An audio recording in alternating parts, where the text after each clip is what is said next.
Lost Ark. Maybe you've heard of it, maybe you haven't. It's an MMOARPG that's been gaining steam in Korea and Russia for the last 3 years, and it's finally coming to the US and EU.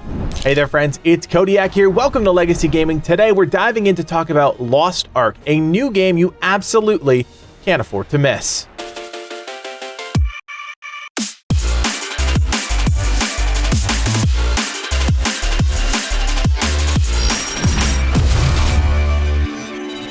It's easy to get hyped up for new games, but the sad truth is, very few ever manage to stick around for the long haul. Straight up, Lost Ark is a different animal entirely. The game was released in 2018 and has steadily been gaining traction in Korea, Russia, and Japan, and it's safe to say this is one of the most anticipated titles of 2022. Starting on Thursday, November 4th at 12 p.m. Eastern Standard Time, Lost Ark will enter closed beta. This is the last time people interested in the game will get a chance to play it before it launches sometime early in 2022. And I'm here to tell you, this is your chance to get in on the ground floor. Get acclimated with the game all before its release next year.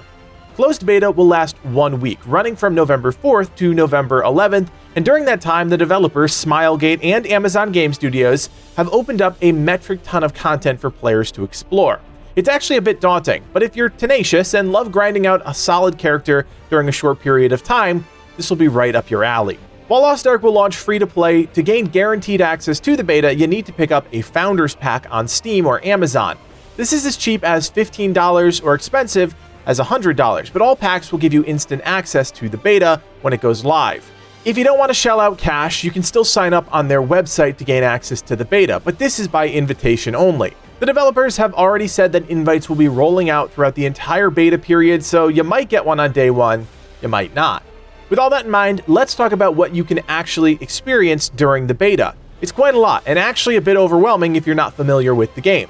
First is that players will start at level 10, skipping the streamlined prologue and jumping in at the Forgotten Lands of Trua. This will allow players to immediately pick their subclass while still learning the basic mechanics of the game. Being introduced for the first time is the Striker, a subclass of the martial artist. Much of the game's content will be unlocked from this point on. You'll have access to everything up to Verhindel, which includes main story quests, the Magmadon field boss, and the Verhindel Chaos dungeons. Additionally, all dungeon content up to the Phantom Palace will be unlocked, including Twisting Monarch Halls and Hildebrandt Palace. On top of that, 4 Guardian Raids single boss encounters have been added.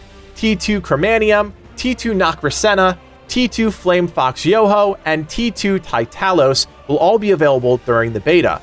A new Vern Chaos Gate has also been introduced. This is a random world event where a certain number of players can enter an instanced portal, fight through waves and waves of enemies, and eventually kill an area boss.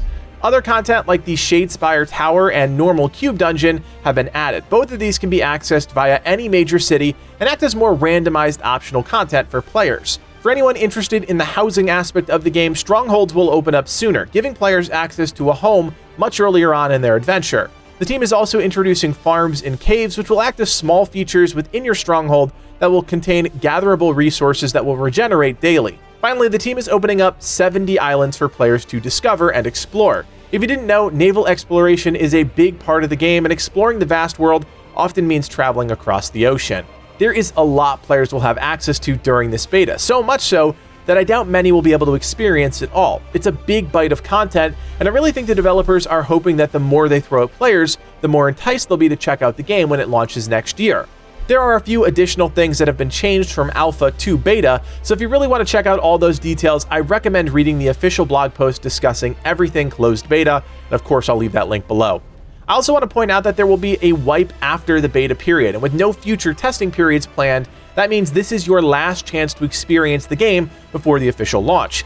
Characters won't transfer over and your progression won't save, but one thing that might carry over are your attendance rewards. For every day you check into the beta, you'll be able to claim various items. It's unclear if these will all carry over, but if they're cosmetic or vanity items like we suspect, chances are high.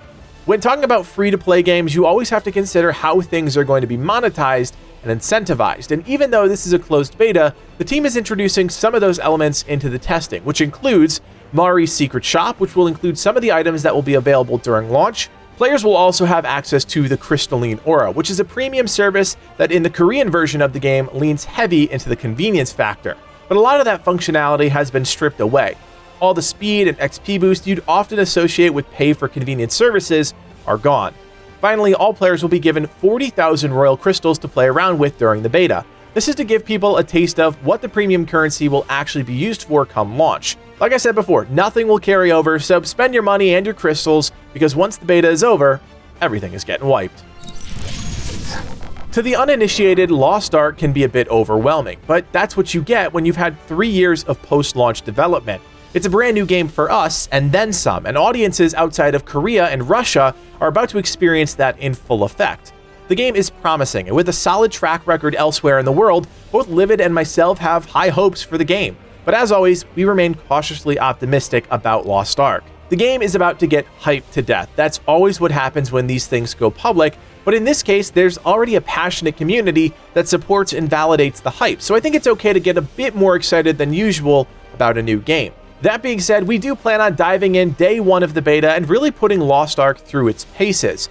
This is a game Livid has been watching for quite some time, and we finally decided we wanted to pull the trigger and bring you all some content. So if you're excited about Lost Ark, be sure to hit that thumbs up and consider subscribing. We'll be bringing you videos leading up to and after launch, and we'd love to have you along for the ride. We're also excited to announce that Legacy will be forming a guild once Lost Ark goes live, so if you're looking for a solid team to kickstart your adventures, be sure to join us on Discord. We're hitting the ground running on day one. We could use all the help we can get.